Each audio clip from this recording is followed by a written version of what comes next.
আসসালামু আলাইকুম। আমি নওশিন জাহান। আমার দেশে বিদেশে অবস্থানরত ভাই বোনেরা সকলে কেমন আছেন? আশা করি সকলেই ভালো আছেন।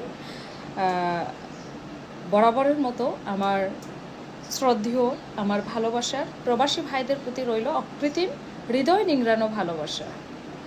আজকে আমি যে বিষয়টা নিয়ে কথা বলবো সেটি হচ্ছে ব্যাংকিং সেক্টর নিয়ে যে অস্থিতিশীল অবস্থা তৈরি হয়েছে তা বাংলাদেশের অর্থনীতির জন্য অশনি সংকেত। এটি বাংলাদেশের অর্থনীতির একটা পার্ট, খুবই গুরুত্বপূর্ণ পার্ট। আজকে মিডিয়াতে যেটা দেখলাম, ইসলামী ব্যাংকের গ্রাহকদের উপর পুলিশের জলকামান ও লাঠিচার্জের যে ঘটনা ঘটেছে এর তীব্র নিন্দা জানাই। কেননা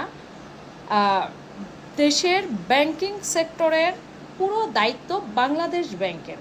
যদি বাংলাদেশ ব্যাংক সে ব্যাংকের লাইসেন্স দিয়ে থাকে তাহলে টাকা পাচার, টাকা লোপাট, ব্যাংকের কোষাগার খালি, এই জিনিসগুলোর জন্য কোনোভাবেই এই দায়ভার সাধারণ গ্রাহকদের ঘাড়ে চাপানো যায় না, চাপানোর অধিকার নেই।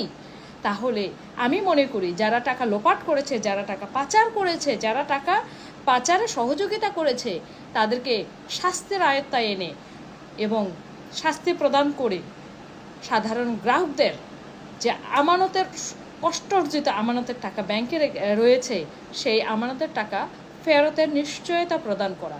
সাধারণ গ্রাহক চায়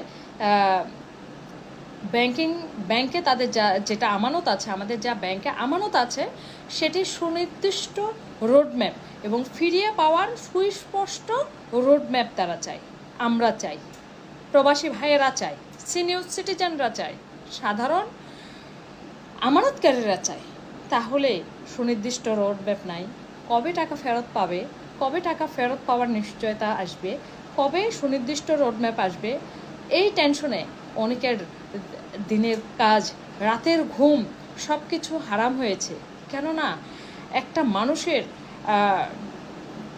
জীবন পরিচালনায় অনেক ব্যয় আছে।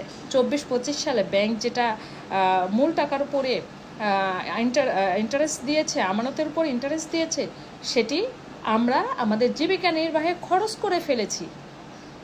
আমরা প্রতি মাসে অনেক বেশি টাকা পাই না, সামান্য যে টাকা পাই এই টাকা আমরা আমাদের জীবিকা নির্বাহে খরচ করে ফেলেছি। তাহলে 24 সালে ব্যাংক প্রফিট দেখিয়েছে, 25 সাল চলে গিয়েছে, 26 সালে কেন সাধারণ আমানতকারীদেরকে বাধ্য করা হচ্ছে হেয়ার কাট মেনে নিতে? সাধারণ আমানতকারীদের অপরাধ কোথায়, দোষ কোথায়?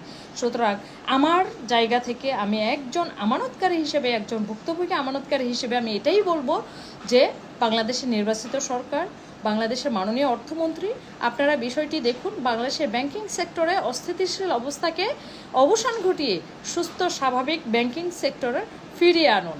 সকলের প্রতি দোয়া ও ভালোবাসায় রইল। আসসালামু আলাইকুম।